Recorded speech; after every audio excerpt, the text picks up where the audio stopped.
सुंदर, अप्रतिम, मनमोहक सौभाग्य अलंकार मंगळसूत्र महोत्सव 100% जीएसटी फ्री.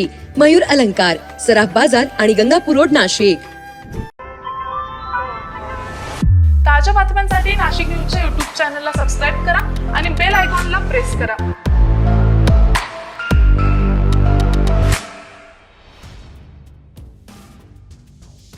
त्र्यंबकेश्वर तालुक्यातील टाक देवगाव ग्रामपंचायतपैकी गणेशनगर, बरड्याची वाडी, लोणवाडी, धाराची वाडी या ठिकाणी जलजीवन योजनेची कामं अद्यापही सुरू केलेली नाही.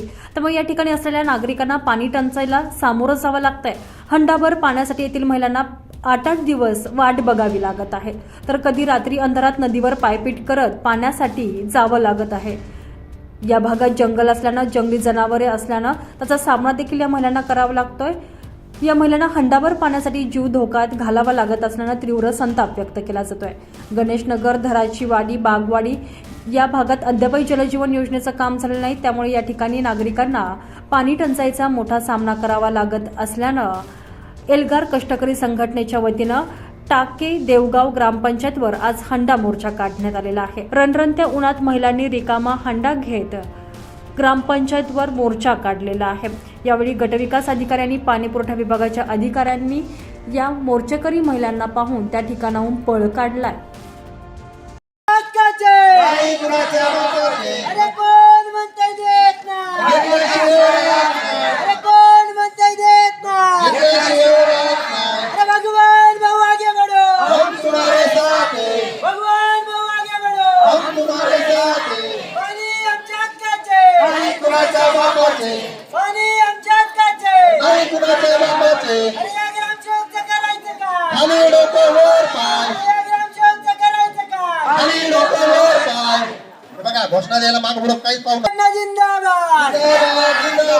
अरे आदिवासी कष्टकरी डोर नाही माणूस. अरे पाणी आमच्या हक्काचे. अरे कोण म्हणता देत नाही, अरे कोण म्हणता देत नाही. अरे भगवान भाऊ आगे बढ़ो, भगवान भाऊ आगे बढ़ो. जलजीवन योजनेच्या कामाची चौकशी करून दोषींवर कारवाई करण्याची मागणी यावेळी मोर्चेकरी महिलांनी केली आहे. जलजीवन योजनेचे काम निकृष्ट दर्जाचे केले आहे, त्यामुळे नव्यानं काम करावे अशी मागणी केली आहे. बरड्याची वाडी आणि धाराची वाडी येथे स्वतंत्र पाण्याची टाकी बांधावी. ग्रामपंचायतकडून 15 वित्त आयोग आणि पेसामधून पाणी पुरवठा योजनेवर करण्यात आलेल्या कामाची चौकशी करून कारवाई करण्याची मागणी यावेळी करण्यात आलेली आहे.